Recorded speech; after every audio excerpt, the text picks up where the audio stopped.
मैं दीवानों की महफिल में लौट लौट कर आया हूं।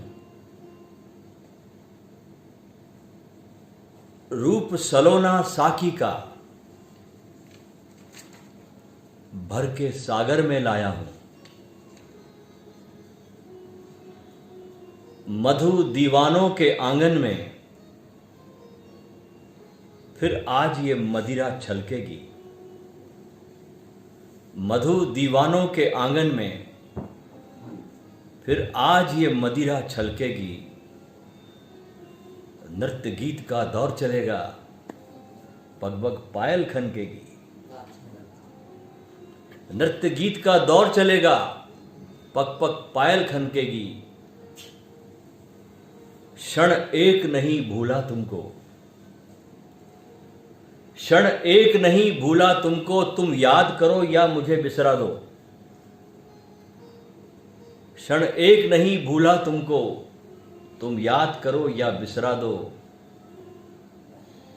जब मस्त मिले पीने वाले, जब मस्त मिले पीने वाले, यूं लगा कि बस ढाले जाओ। और मधुर स्वादों वाली मैं लेकर आया हूं हाला। उठो चलो संकोच करो मत, लो ढली है मधु और भर लो प्याला। ढली है मधु और भर लो प्याला। मानव जब तक संभव है, मानव जब तक संभव है, तू मदिरालय से कतरा ले। मानव जब तक संभव है, तू मदिरालय से कतरा ले। बिना मदिरा के, बिना साकी के चाहे कितने जन्म गंवा ले, वक्त नहीं वो दूर तुझे जब मदिरालय में आना होगा। वक्त नहीं वो दूर तुझे जब मदिरालय में आना होगा। और बैठ मतवालों के संग पीना और पिलाना होगा। बैठ मतवालों के संग पीना और पिलाना होगा। शब्दों के सागर से जितनी, शब्दों के सागर से जितनी छलक सकी छलकाया है। शब्दों के सागर से जितनी छलक सकी छलकाया है। ये तुम जानो कंठ तुम्हारे बहकर कितना आया है। ये तुम जानो कंठ तुम्हारे बहकर कितना आया है। शब्दों की सामर्थ्य कितनी छोटे छोटे से सागर है। शब्दों की सामर्थ्य कितनी छोटे छोटे से सागर के है। कहा निरंतर फिर भी कहकर कौन कहां कब कह पाया है। कहा निरंतर फिर भी कहकर कौन कभी कह पाया है। जो भी सागर भरकर लाया वो तुम्हें पिला कर जाएगा। जो भी सागर भर के लाया वो तुम्हें पिला के जाएगा। जब जब हो प्यासों का जमघट, तब तब वो भी आएगा। जब जब हो प्यासों का जमघट, तब तब वो भी आएगा। लेकिन इतना कह दूं, अब ध्यान से सुनना, इतना कह दूं कि तुमसे, इतना कह दूं तुमसे कि नाम रूप पर ध्यान न देना। जो भी सागर लेकर आए तुम अपने प्याले भर लेना। इतना कह दूं तुमसे कि तुम नाम रूप पर ध्यान न देना। जो भी सागर लेकर आए तुम तो अपने प्याले भर लेना।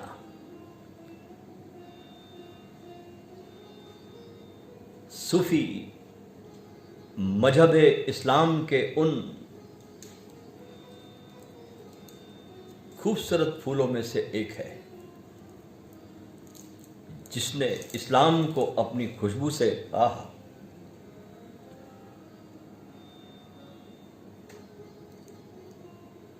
सरोबार कर दिया। इस्लाम से सूफी को निकाल दीजिए आप, इमारत ढह जाती है। सूफी ने जो रंग भरा, उस रंग का कहीं मुकाबला नहीं है। और सूफी का जो धर्म है वो पूरी तरह से सदगुरु की धारणा पर निर्भर है। बिना सदगुरु के सूफी धर्म होता ही नहीं। इसलिए प्रेम बहुत गहरा है, क्योंकि जब गुरु और शिष्य जब मिलते हैं और उनके बीच जो वो कहानी चलती है इश्क की, उससे जो खुशबू उड़ती है वो सारे अस्तित्व में फैल जाती है। और सूफियों का धर्म कभी भी पुस्तकों में या ग्रंथों में भरोसा नहीं करता। एक बहुत बड़ा सूफी हुआ बहाउद्दीन,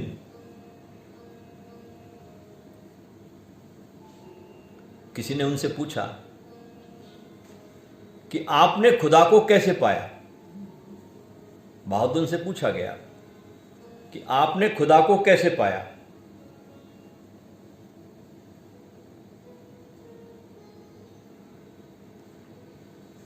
तो उन्होंने जवाब दिया, दिल को काला करके नहीं, दिल को उजला करके पाया।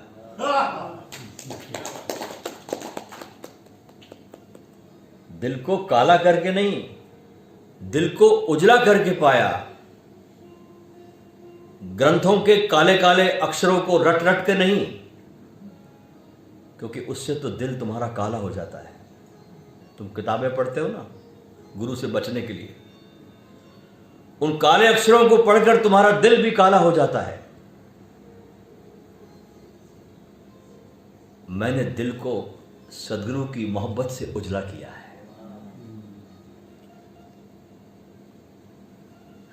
पूछा किसी से,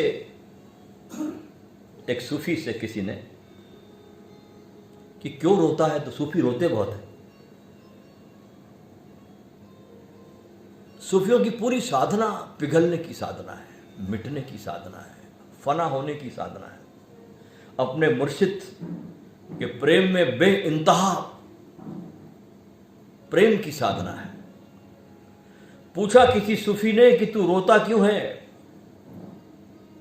तो सूफी जवाब देता है, रोता हूं इसलिए क्योंकि रोने में सुख है। रोने में सुख है।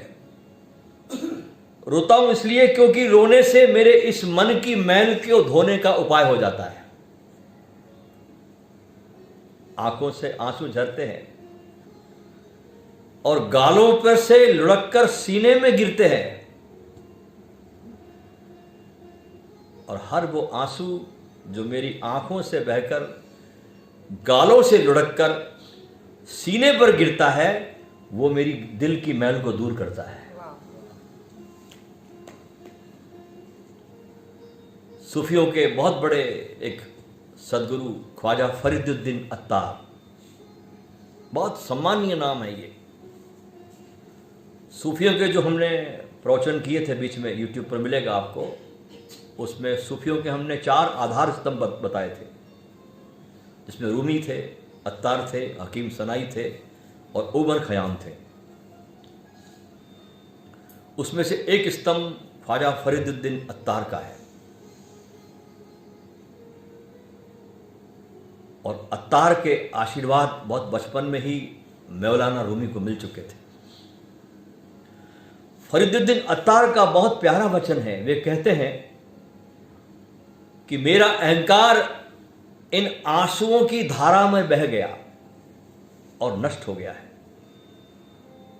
ध्यान रखना, कपड़ा मैला हो जाए तो साबुन से धुल जाता है। कपड़ा आपका मैला हो जाए तो साबुन से धुल जाता है, पर दिल मैला होगा तो कैसे साफ होगा? तो सूफी कहता है उसकी याद में रोने से दिल साफ हो जाता है।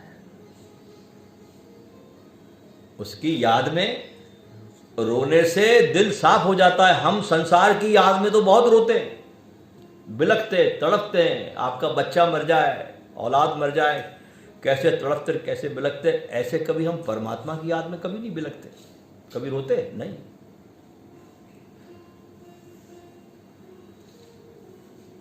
तो सूफी कहता है उसकी याद में रोने से साफ हो जाता है।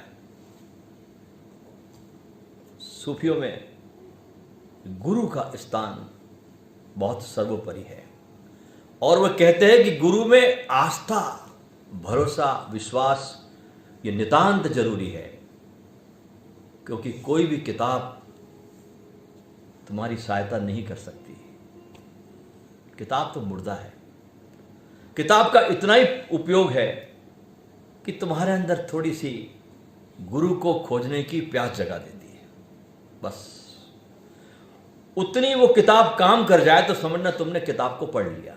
और अगर तुम्हारे मन में किताब पढ़ने के बाद किसी सदगुरु को खोजने की कामना पैदा नहीं हुई तो समझना तुमने किताब बिल्कुल बेहोश होकर पढ़ी है, तुम उस किताब से अछूते गुजर गए हो और कुछ नहीं।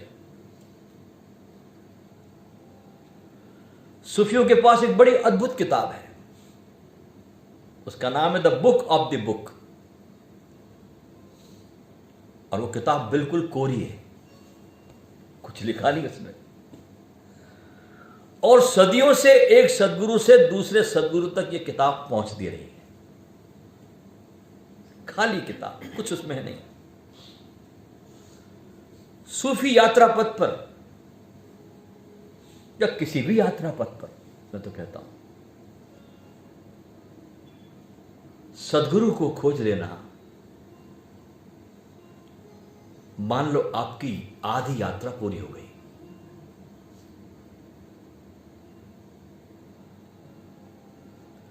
सबसे अधिक जो मेहनत का काम था, श्रमपूर्ण भाग था, वो पूरा हो गया। इसलिए इस यात्रा पथ पर चलने वाले खोजी सूफियों में गुरु की तलाश में, अपने मुर्शिद की तलाश में हजारों मीलों की रेगिस्तानों में यात्राएं करते हैं। एक ऐसे व्यक्ति की खोज में निकलते हैं जिसके साथ वे एक ट्यूनिंग महसूस कर सके, एक लयबद्धता महसूस कर सके, एक सिंक्रोनिसिटी महसूस कर सके, जिसके साथ कहना चाहिए जहां पर वे पिघल सके। तो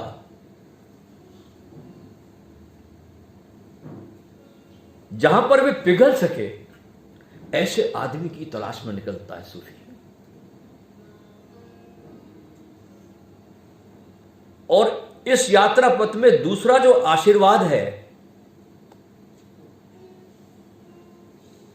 वो है एक सदगुरु के साथ में रहना। ये दूसरा आशीर्वाद, गुरु को आपने खोज लिया,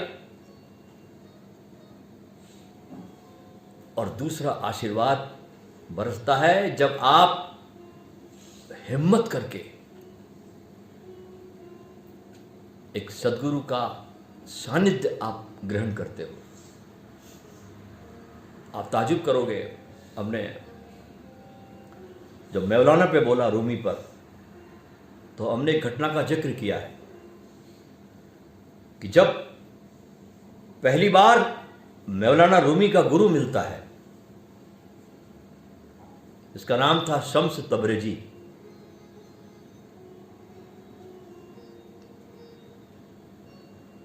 एक मस्त मौला, एक पागल दरवेश अपने भीतर आग लेके घूम रहा है। देखिए, सदगुरु एक आग होता है, उसके भीतर वो रोशनी होती है, और तब तक वो सदगुरु शरीर नहीं छोड़ता जब तक कोई एक उसको पात्र नहीं मिले। ये नियम है धरती पर।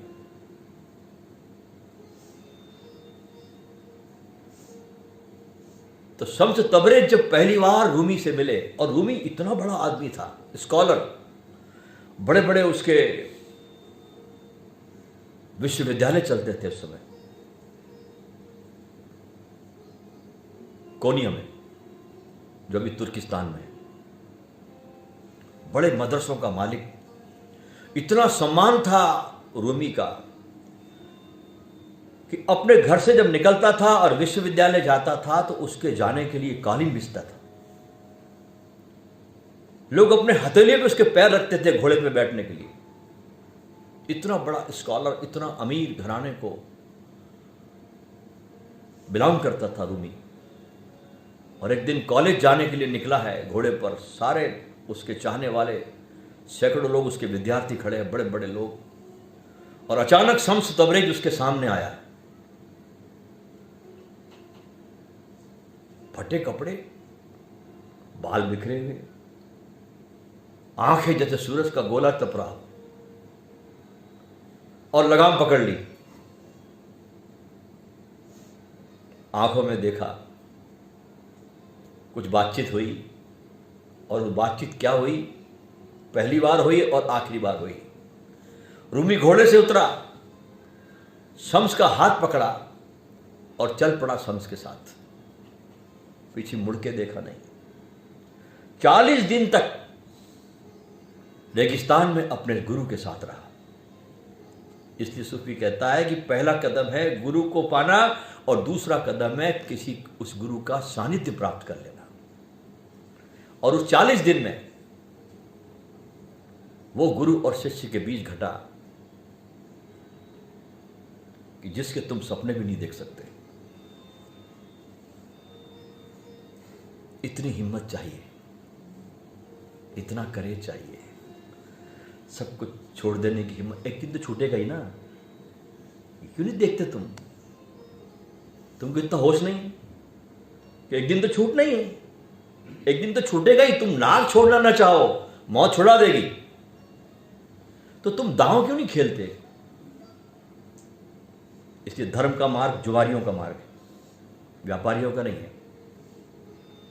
वहां तो दांव खेला जाता है। कहता ना खुसरो बाजी प्रेम की, दांव खेल रहा है खुसरो अपने गुरु के साथ। खुसरो बाजी प्रेम की, खेलू में पिया के संग। जीत गई तो पिया मिलेंगे और हारी तो पी के संग। दोनों समय जीत उसी की है। शम्स का हो गया तब रूमी। बड़ा आशीर्वाद है जब तुम किसी सदगुरु के सानिध्य में उठते हो, बैठते हो, रहते हो, और किसी कारण से नहीं, कुछ तुमको सदगुरु से पाना है इस बात से नहीं। अगर तुम्हारा ध्यान जरा सा भी रहा कि इस सदगुरु से मुझे ये पाना है, तुम चूक जाओगे सदगुरु को। वहां कुछ पाना नहीं है, उसके साथ रहना ही एक आनंद है, उसको देखना ही एक आनंद है, उसके साथ उठना बैठना ही एक तुम्हारा आनंद है, उसकी आंखों में झांकना ही तुम्हारा एक आनंद है। कुछ पाना नहीं है, कुछ खोजना भी नहीं है वहां। सूफी कहते हैं अगर तुम्हें एक किसी सदगुरु के सानिध्य का अवसर नहीं मिला तो सूफी कहता है तुम एक महानतम अवसर से चूक गए। क्योंकि हमारे जीवन की एक आदत है सबकी कि हम व्यर्थ चीजों के साथ ज्यादा जीते हैं। बेकार की सड़ी गली, गार्बेज, कबाड़ खाना, इन चीजों के साथ हम ज्यादा जीवन गुजारते हैं। लोगों के घर जाके देखिए आप, पूरे कबाड़ खाना भरा रहता है, स्पेस का तो नाम ही नहीं रहता वहां, सामान ही सामान भरा जाता है। कोई भीतर से खालीपन है ना तो सामान से भरता आदमी। मैंने घर में गया, 100 जूते की जोड़ी मैंने पड़ी देखी, आवश्यकता नहीं। और बड़े मजे की बात है, अगर तुम नहीं पहनोगे तो 6 महीने में जूता अपने आप ही खराब हो जाता है। वस्तुओं से भरता आदमी व्यर्थताओं में जीता है, व्यर्थ चीजों से लगाव पैदा करता है, उससे जुड़ता है। जब तुम जूतों से जुड़ोगे तो तुम एक न एक दिन चमड़ी हो ही जाओगे ना।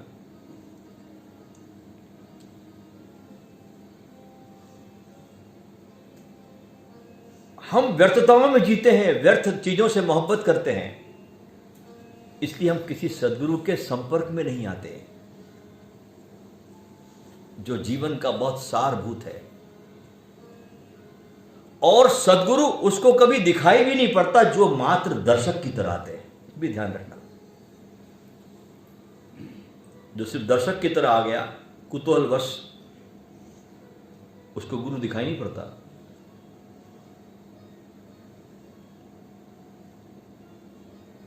सदगुरु का अनुभव तो उन्हीं को होता है दोस्तों, जो सानिध्य में आकर उसका स्पर्श करते हैं।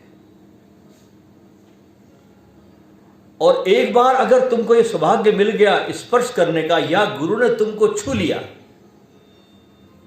तो तुम्हारी चेतना में ऐसा कुछ संक्रमित हो जाता है जो अब तक तुम्हारे किसी प्रयास से नहीं घटा था।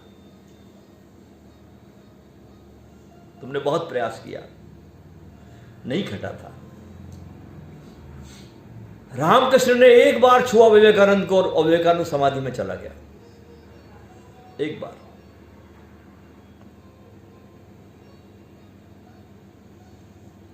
क्योंकि एक सदगुरु की उपस्थिति बहुत जीवंत होती है, लाइव होती है, और उसके सानिध्य में ही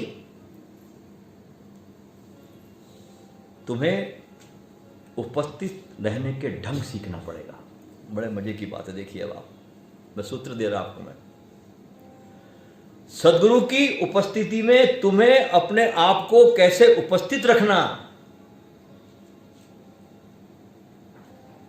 मात्र रह जाने से काम नहीं होगा कि आपको गुरु मिल गया और आप साथ में रहने लगे, आपने उनका आश्रम भी पकड़ लिया, उससे कुछ नहीं होता। तुमको कैसे उस गुरु के पास उपस्थित रहना है, इसका ढंग सीखना होगा।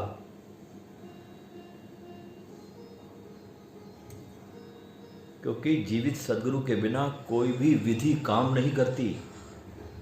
ये अपने दिल में उतार लीजिए आप।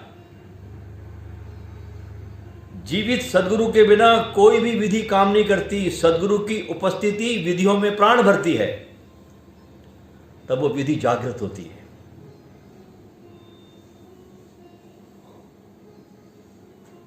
चाहे कितनी भी अच्छी विधि हो,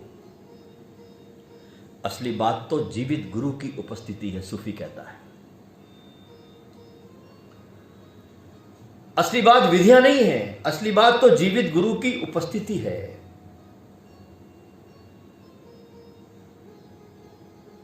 एक जीवित सदगुरु के साथ सब कुछ जीवंत हो उठता है, सब कुछ।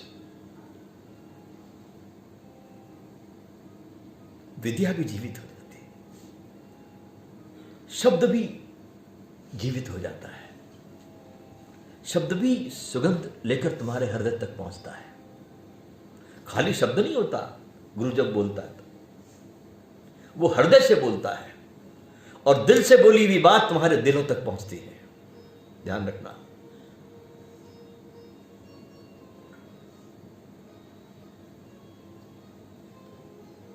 इसलिए इस बात को जितने जल्दी हो सके, इन बातों को आप अपनी चेतना में हमेशा के लिए बैठ जाने दो, ताकि तुम्हारा समय और जीवन व्यर्थ में खराब ना हो जाए। ओशो भी कहते हैं कि एक देहधारी गुरु की उपस्थिति में ही विधियां कार्य करती है, और यही विज्ञान और धर्म में भेद है। ध्यान रखना, यहां भेद शुरू होता है विज्ञान और धर्म में। क्योंकि धर्म एक जादू है, एक रहस्य है, एक महानतम रहस्यों से भरा हुआ, और विज्ञान जो है वो विधियां, टेक्निक पर आधारित है। इसलिए बहुत बार हम देखते हैं कि आपके पास बहुत से लोग टेक्निक लेके आ जाते हैं, ये कर लो वो कर लो, वो टेक्नीशियंस लोग हैं, उनसे कुछ नहीं होता। आप 50 विधियां कर लीजिए, आप जहां हैं वहीं खड़े रहेंगे। जीवित सदगुरु की उपस्थिति काम करती है, उस उपस्थिति में विधियां जागृत होती है। और सदगुरु जो कि जागा है, उस पर सारा का सारा सूफियों का धर्म निर्धारित होता है। सूफियों में शिष्य को कहते हैं मुरीद और गुरु को कहते हैं शेख, मुर्शिद। अच्छा, मुरीद का अर्थ क्या हुआ? हम सुनते बहुत बार है ये शब्द, मैं उनका मुरीद हो गया। मुरीद का अर्थ है जो अपने मन को मुर्दा करने की यात्रा पर निकल पड़ा, उसे मुरीद कहते हैं।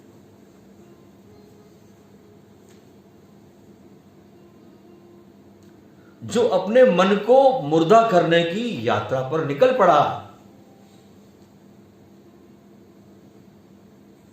और ध्यान रखना, सदगुरु की उपस्थिति को वो लोग कभी भी जान नहीं पाएंगे जो बहुत अधिक सोच विचार करते हैं।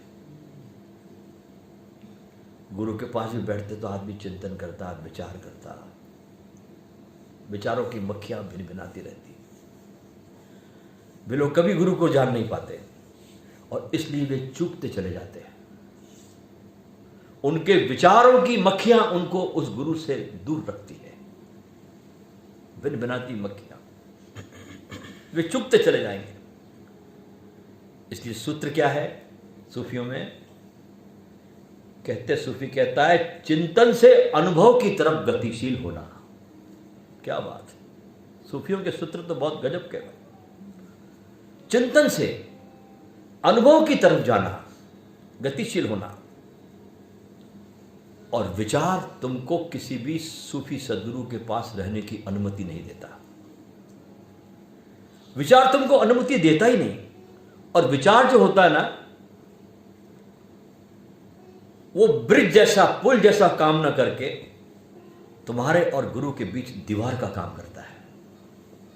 वो विचार पुल नहीं बनाता,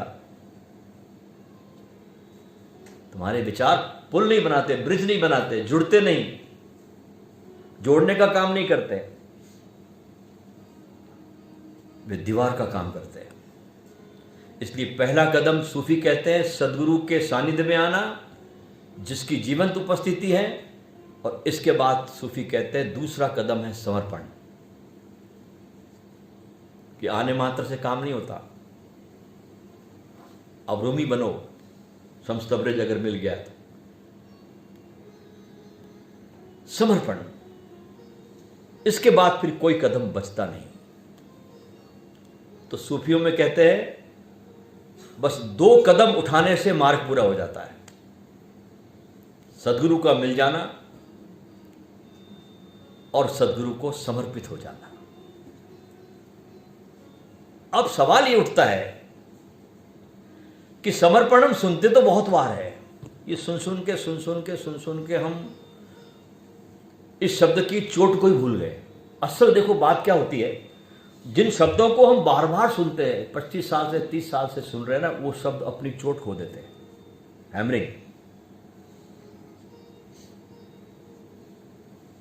50 दफे सुन लिया तुमने, वो शब्द तुम्हारे भीतर चोट नहीं करते, हैमरिंग नहीं करते। इसलिए हर सदगुरु को आकर के नए शब्दों को तुमको देना पड़ता है। वो हैमरिंग है और कुछ नहीं है।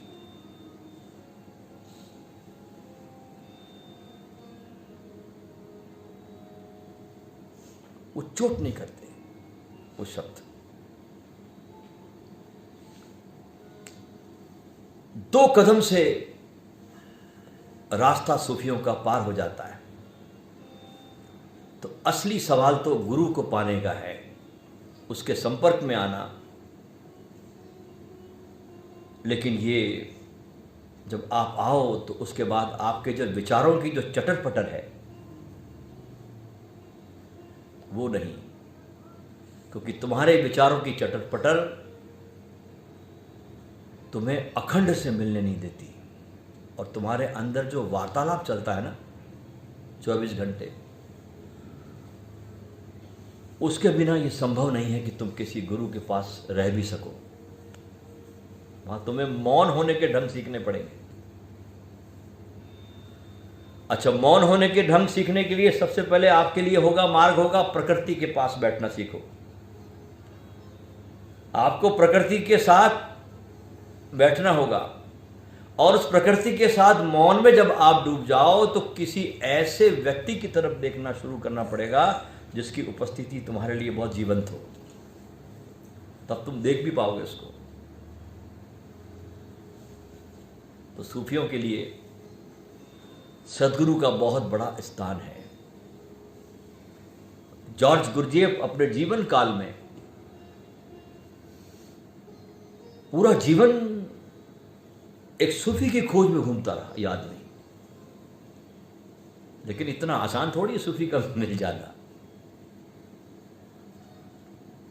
बहुत घूमा ये रेगिस्तानों में, घूमता रहा, मस्जिदों में बैठा रहा महीनों तक किसी सूफी गुरु की तलाश में। लेकिन जब प्यास बहुत गहरी हो ना, तड़प बहुत गहरी हो, तो मिल जाता है। 3 वर्षों के अथक प्रयास के बाद गुरजीत को एक सूफी सदगुरु मिलता है। लेकिन 3 साल तक एक गुरु के साथ टिक जाना भी बहुत बड़ी बात है। और ऐसी स्थिति में जब 3 साल तक गुरु उससे कोई बातचीत भी नहीं करता, गुरजीत से, छोटी सी कैंटीन है उस गुरु की चाय बनाने की, हमने बोला है यूट्यूब पे, आप जरूर सुनना, गुरजीत की खोज सदगुरु की। चाय का प्लेट धोता है, बर्तन धोता है, बोले बोलना नहीं बिल्कुल जब तक मैं न बोलूं। होटल पे आना, कब्बशी धोना, प्लेट साफ करना, एक शब्द नहीं बोलना, पैर भी मत छूना, बिल्कुल नॉर्मल व्यवहार करना, जैसे जैसे मैं कुछ भी नहीं हूं, तू भी कुछ नहीं है। 3 साल तक गुरुजी अपने कप प्लेट क्या धो लिए, उस 30 साल में खुद को भी धो डाला, क्योंकि प्रतीक्षा तुम्हें धुलाती है। धुल गया गुरुजी, और जब स्नान कर लिया, गुरु को पता चल जाता है। ध्यान रखना, गुरु से तुम छुप नहीं सकते। तुम्हारी आंख का झपकना गुरु को बता देता है तुम्हारी स्थिति को।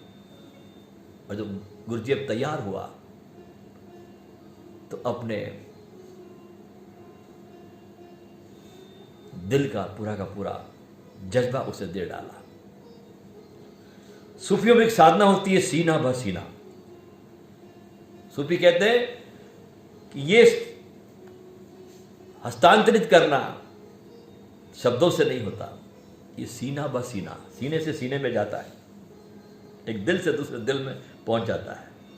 इसलिए बेइंतहा प्रेम की एक कहानी है सूफी, इश्क की कहानी है, बड़ा गहरा डूबा हुआ रसपूर्ण ये एक मार्ग है सूफियों का।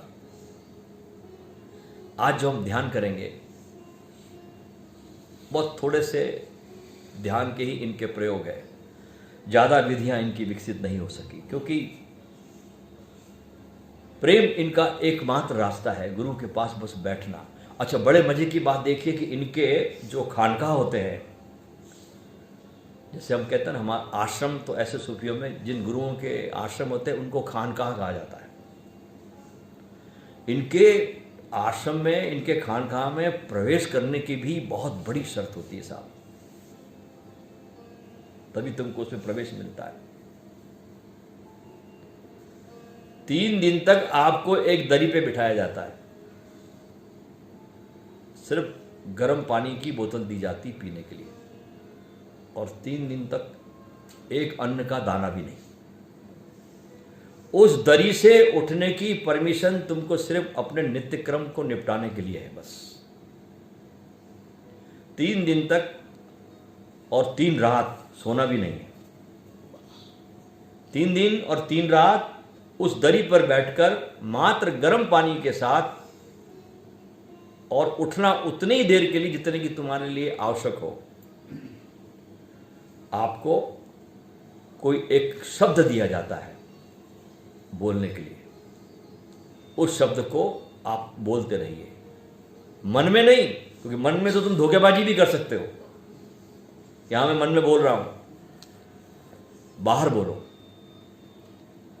24 घंटे वो मुरीद उस दरी पर बैठकर पानी पीते हुए, एक अन्न का दाना नहीं, और पूरा खाली होकर के गुरु के दिए हुए शब्दों को रटता है। ये उसकी पहली परीक्षा है कि तू खानखां में आने के लायक है भी कि नहीं। उसके बाद बहुत से परीक्षाओं से गुजारते हैं इसको, तब जाकर के गुरु के पास पहुंचना होता है। ऐसे गुरु मिलते नहीं, जैसे गुरुजेब को भी नहीं मिला बहुत दिनों तक। तो गुरुजेब ने सारी के सारी जो विधियां अपने ध्यान प्रयोग में लाई, वो सब सूफियों की ध्यान विधियां है। जैसे सूफी स्टॉप डांस गुरुजेब भी अपने नृत्य करवाता है। उसने बाद में अपना पूरा एक नृत्य समूह विकसित किया, और अचानक नाचते नाचते नाचते जब मामला पीक पे जाता था, गुरुजेब कहता था मंच पर स्टॉप, तो जिस मात्रा में नर्तक होते थे उसी मात्रा में खड़े हो जाते थे। अचानक दर्शक लोगों को एक झटका लगता था और वे नो माइंड में पहुंच जाते थे। तो एक अनुभव देने की कोशिश की गुरुजेब ने लोगों तक सूफियों को पहुंचाने की।